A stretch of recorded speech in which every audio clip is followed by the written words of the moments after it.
అందరికీ నమస్కారం అండి. ఈరోజు బీరకాయ, ఉసిరికాయతో రోటి పచ్చడి. పెనం హీట్ ఎక్కిన తర్వాత శనగపప్పు, చెనిగ్గింజలు, జీలకర్ర, ధనియాలు వేయించేసుకొని పక్కన ప్లేట్లోకి తీసి పెట్టుకోవాలి. అదే పెనంలో బీరకాయ ముక్కలు, పచ్చిమిర్చి, కరివేపాకు, తెల్లపాయలు కానీ బాగా వేయించుకోవాలి దోరగా. ఇలా ఏగుతున్నప్పుడే ఉసిరికాయలు ఒక 4 కట్ చేసి పెట్టుకోవాలి.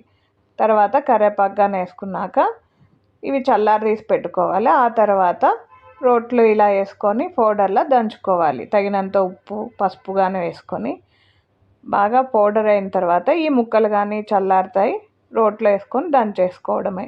ఇలా మెత్తగా దంచిన తర్వాత కొంచెం ఉల్లిపాయ ముక్కలు కానీ వేసుకుంటే ఎంతో టేస్టీగా ఉంటుంది బీరకాయ రోటి పచ్చడి. ఉసిరికాయలు కానీ పుల్లదనం కోసం వేసానండి. మీరు ట్రై చేయండి. పిల్లలకి వేడి వేడి అన్నంలోకి సూపర్ టేస్టీగా ఉంటుంది.